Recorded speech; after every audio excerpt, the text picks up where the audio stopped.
Are you guys ready for some hardcore history? Are you guys ready?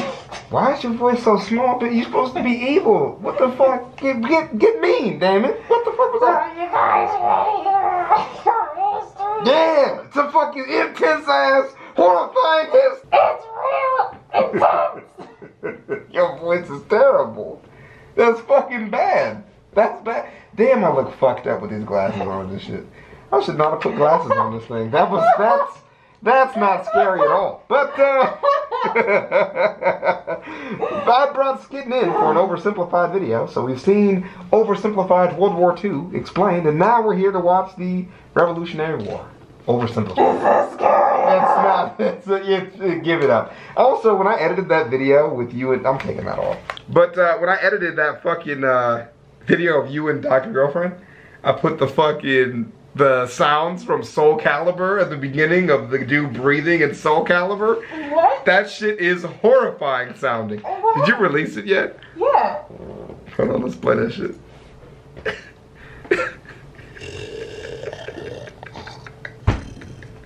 Disgusting. I can't live like this. I'm taking this. Dude, that's how that fucking dude from Soul Calibur sounds. That's what I put in. From Soul Calibur? The dude with the fucking hand things that like humps the air and shit. We'll do a reaction to it later. Excuse me? Hilarious. All right, let's get it, man. This dude is fucking fantastic, and let's get it, dude. Holy smokes! Christopher Columbus, that is no way to address the King and Queen of Spain. What is wrong with you? Okay, so you know how we're looking for a new trade route to India, right? Right. And the Earth is round, right? Right. So I'm thinking we can just sail the other way around the planet, right? Yeah. So I set sail, right? Mm-hmm. And I reach India, right? Right. Wrong. Wrong. Wrong. I did not reach India. I did not. All right, no. All right, get to the point. Did you know there's a whole nother freaking continent out there? Okay, and do you think I should care about this? Why? Oh, I'm sorry. Did I forget to mention there's gold everywhere? Gold? Columbus landed in Central America in October 1492, and he had the time of his life. And by that I mean he went on a huge theft and murder spree. Yep. He stole gold, jewelry, people, and a hammock. And then he returned to show off all of his riches, including a few previously undiscovered items, such as tobacco, the pineapple, turkeys, and a hammock. Now I know what you're thinking, but oversimplified, Columbus didn't discover America, the Vikings did. And you'd be partially right. In the 11th century, Leif Erikson was the first European to land in America. But hey, if you love Vikings so much, then why don't you check out today's sponsor? Vikings War of Clans is a mobile game that was inspired by the famous strategy RPG games of the 90s like Age of Empires and Civilization. Do you like building cities, collecting resources, training armies, joining a clan, and going to war? Then my friends, Vikings War of Clans is for you. And what makes its world so addictive is that more than 20 million online players are constantly changing the way the game evolves by never-ending fighting over resources, forging new alliances, and competing in live events. Support my channel by downloading Vikings for free, only from my link of 200 gold coins and a protective shield. Damn, and a protective shield? That's a hookup, homie. My nickname, Oversimplified. Now, where was I? Oh yeah. Damn! Columbus, time of his life, hammock. And suddenly the race was on to explore and conquer the New World. After a couple centuries of warring with the natives and each other, the European powers had claimed quite a lot of land, including this area, which both the English and the French claimed as theirs. One day the French said, I'm gonna build some forts along here. And the English were like, could you not? And the French said, sorry, but no, I cannot not. And they went ahead and built their forts, which pissed off the English. So they sent an up-and-coming British lieutenant colonel by the name of George Washington with a combined force of British troops and Native Americans. After a short battle, the French commander said, all right, we surrender. Okay, boys, pack it up. They're surrendering. Oh, sorry, was I not meant to split his head open with a tomahawk? Don't worry, it's not like this will start a 7-year-long major global conflict. And what happened next was a 7-year-long major global conflict, which Great Britain won. At the peace negotiations, Spain gave up Florida, while France gave up all of its territories in North America. But Britain's victory came at a cost, a £60 million cost. They were now broke, in a lot of debt, and had to come up with some way to repay it. So they went to the colonies and said, okay, listen up. So a huge part of the war was spent protecting you from the French, and now we have no money because of it. So... give me all your shit. I'm not sure what you're saying here. Okay, so we spent a lot of money protecting you from the French, right? Right. And now we're broke. That certainly is a pickle. Listen to me. We spent all of our money protecting you, and now we need money. Can you please pay us back some money? No. Okay, we're just gonna go ahead and tax you. In 1764, Britain introduced the Sugar Act, forcing the colonies. The Sugar Act, dude. That shit, we spent like months in school talking about that shit. So long. Months! Why? It's not that difficult to understand. Import sugar and molasses This is exclusively why it's from nice the to be British. homeschooled. Then you don't have to spend time on unnecessary things. Yeah, but then you have to hang out with your parents. Ew. And duties on them. Then a year later, they introduced the extremely controversial Stamp Act, and it worked a little something like this. Hello, shopkeep. Hello, Mr. Bungleberry. Here's the deed for your new shack. Stamp. That'll be 3 pence, please. Wait, what was that? It's the new tax. I get a stamp on any paper or documentation I make, and you have to pay for it. Would you like to see this pamphlet that explains everything? Stamp. Yes, please. Okay. Stamp. 2 pence, please. This Dude, is this shit has awful. his face. You know what? Just give me a deck of cards so I can go gamble my pain away. Okay. No. No. Don't do it.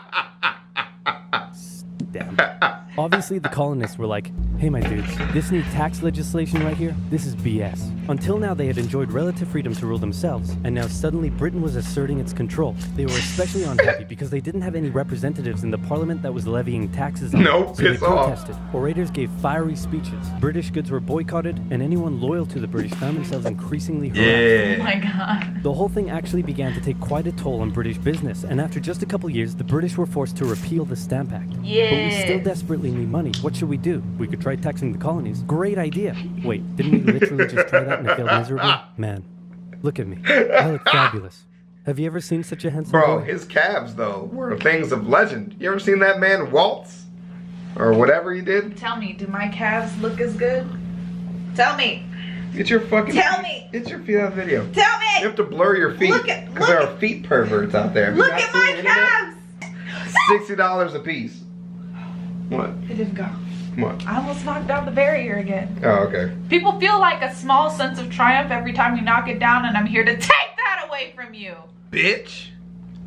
Little fucking bit useless ass, lonely ass bitch. Your parents said they love you, they fucking lied. Sure. Wait, hold on. What? Wait, what are I you? thought we were making them feel bad. No, what are you doing? Making them feel bad, I guess. Jesus Taking Christ. them down a couple notches. I'm concerned about you. It's weird that I feel like laughing really hard right now. The internet has changed you. That's funny. That has always been funny. At least with the internet, it's in context. Most of my life has been out of context. I just show up in a room and start berating people. Just tell them there's a joke in there somewhere if we can find it. I don't know where it is. I hope we can find it together. No siree, Georgie. No way. You're the handsomest, smartest, most popular king that ever lived, and everybody likes you. You're doing such a good job. Your Majesty? Oh, you're still here. Get the hell out. So in 1766, the British made a declaration saying, we can do what we want because we're in charge and you can all go suck it. Basically, Then yeah. they levied a whole bunch of new taxes on the Americans via import duties. Glass? There's a tax for that. Lead? There's a tax for that. Paper? on tea, everything. Oil? There's a tax for that. And once again, the Americans boycotted British goods, British business felt the pinch, and the British had to back down. Alright, this is ridiculous. They're my colonies, and I have to be able to assert my control. Repeal all the new taxes except for the one on tea. Also send 1,000 troops to Boston to take control. Oh, and make the colonists pay for them. And as British troops arrived, the tension in Boston was palpable. You could cut it with a knife, and it was all about to come to a head. Weren't they able to like just go into people's houses and shit? Yeah, they would demand that you let them stay with you. They would take your food, your liquor. Yeah, it was crazy. On March 5th, a band of local patriots began heckling a British guard at the customs house. Kidnap More the and more kids, Americans joined in the heckling, while more British troops turned up in support of their comrade. Snowballs were thrown at the British. The snowballs turned to rocks, the rocks to oyster shells. The soldiers, outnumbered, panicked. One thing leads to another, and you can see where this is going. 5 civilians were killed. The Patriot press throughout the colonies declared the Boston Massacre an unwarranted crime committed against the people of Boston by the cruel British, and the anger continued to grow. A British revenue schooner that ran aground in Rhode Island was burned by the locals. When it came to light that the governor of Massachusetts supported the suppression of the colonists, his house was burned by the locals. And next, the colonists would set their sights on the remaining tax on tea. On December 16th, 1773, a band of patriots known as the Sons of Liberty disguised themselves as Native Americans, marched down to Boston Harbor, boarded a British merchant ship loaded with tea, and in front of thousands of spectators, threw nearly 10,000 gallons of tea overboard. Dude, it's not, people, they talk about this shit like it was a covert op, bro. They was there, watching, chilling.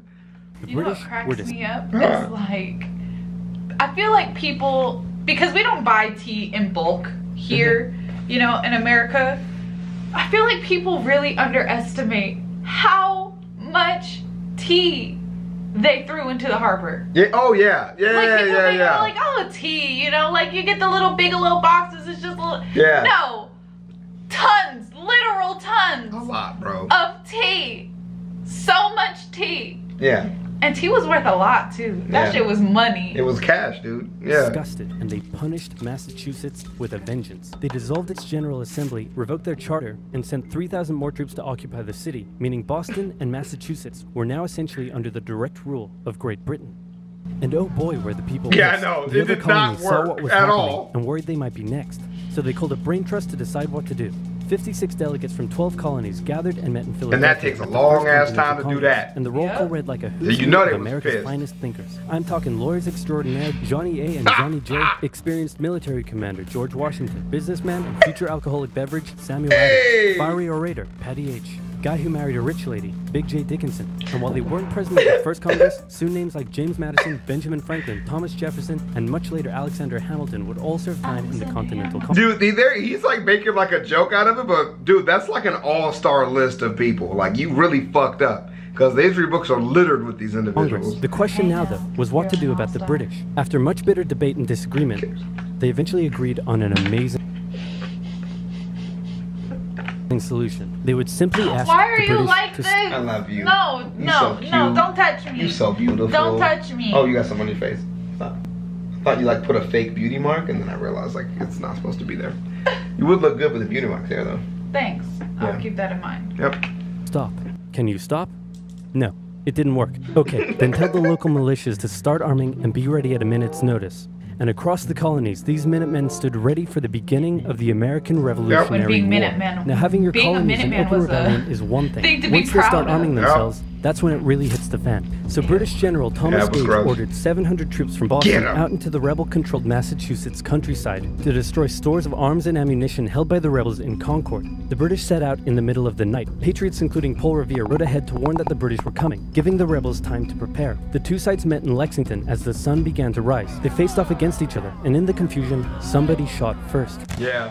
The shot heard around the world Right. marked the beginning of the American War of Independence. The rebels were outnumbered and had to fall back to Concord as the British split up to search for rebel supplies. However, more and more Patriot rebels kept showing up, and this time it was the British who were outnumbered as more fighting kicked off in Concord. The most professional army in the world was forced to flee back to Boston at the hands of local, Get the poorly fuck trained outta militiamen. here. And all along the Get British were back to Boston, Get Patriot rebels outta continued to gather and here. open fire on the retreating British.